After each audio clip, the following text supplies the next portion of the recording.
Morning guys, good morning all students. तो आज जो है मैं आपको सिखाने वाला हूँ कि एलएसआर क्या होता है। एलएसआर एक ऐसी चीज़ है जो लाइफ सेविंग रूल्स, वो आपको जान बचाने में, मतलब उसमें ये लिखा है कि लाइफ सेविंग रूल्स क्या होता है। हमारा जो लाइफ, मतलब बोलते हैं ना, जान बचाने का रूल्स क्या है, वो है टोटल 10। हर कंपनी का एक एलएसआर होता है, हर कंपनी का एक एलएसआर होता है। उसके अंदर क्या क्या होता है हम लोग पॉइंट्स जानेंगे। सबसे पहला जो है वो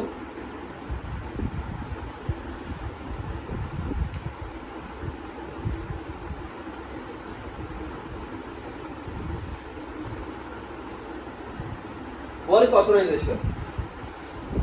ठीक है, वर्क ऑथराइजेशन बोलेंगे तो क्या, आप ऑथराइजेशन बोलेंगे तो अथॉरिटी है कि नहीं। काम का अगर ऑथराइजेशन ही नहीं होगा तो वो काम कैसे होगा, सही बात है नहीं। इसका मतलब क्या है, वर्क ऑथराइजेशन का मतलब होता है परमिट। बिना परमिट का कोई भी काम नहीं होता है। बिना परमिट का काम means violation, it's a big violation. ठीक है, तो हमें क्या करना है, पहला वर्क ऑथराइजेशन पे हमें हमेशा देखना है कि जब हम काम करते तो काम करने से पहले हमको क्या चाहिए, उनका एक प्रॉपर डॉक्यूमेंट चाहिए, और वो डॉक्यूमेंट क्या होता है, परमिट होता है, राइट। बिना परमिट के हम लोग कभी भी काम नहीं कर सकते। सबसे पहले हमारा यही होता है कि हमें परमिट से ही काम शुरुआत करनी होती है as a safety officer. Okay,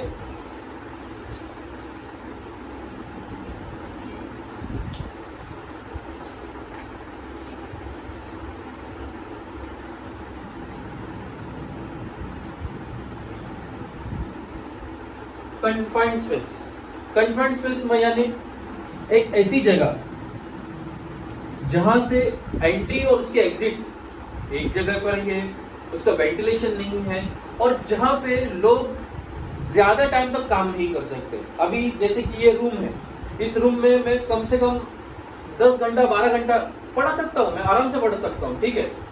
पर वहां पे क्या है, 30 मिनट्स 40 मिनट्स उतने ही काम कर सकते, क्योंकि वहां पर प्रॉपर वेंटिलेशन नहीं होता।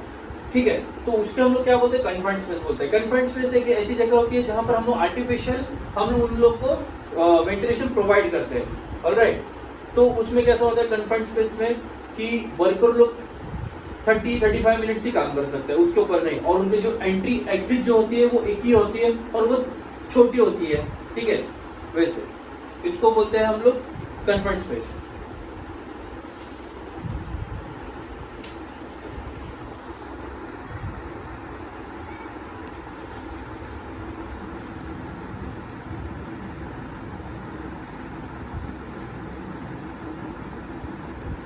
एनर्जी आइसोलेशन बोलेंगे तो कट करना, ठीक है, अलग करना, सेपरेशन करना।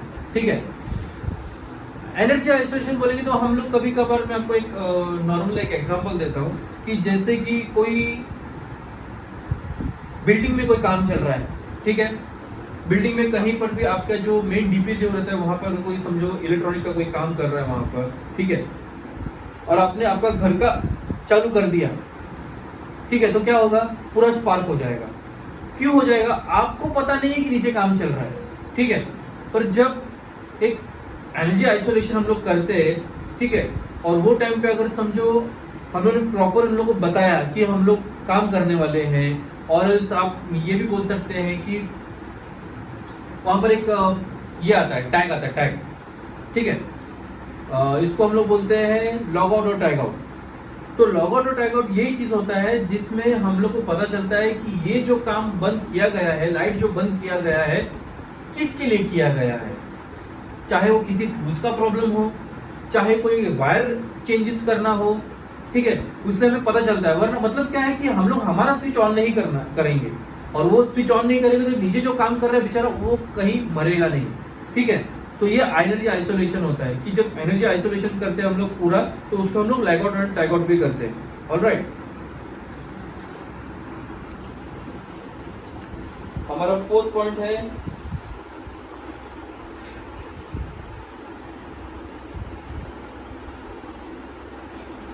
bypassing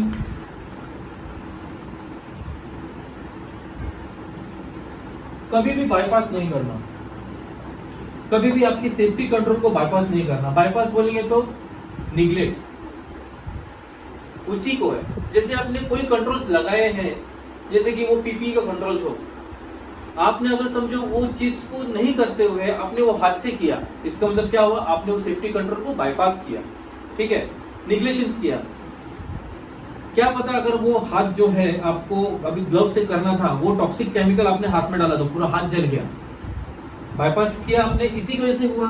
उसमें लिखा था प्लीज यूज हैंड ग्लव्स, तो आपने नहीं यूज किया, तो इसका मतलब क्या, आपने बाईपास किया और नुकसान किसका हुआ, आपका हो गया। इसी के लिए इसका हम लोग क्या बोलते हैं, बाईपासिंग सेफ्टी कंट्रोल, ठीक है। इसलिए हमें ये चीज नहीं करना है, ये लाइफ सेविंग रूल्स होता है हमेशा। फिर इसके अंदर 5th पॉइंट जो है वो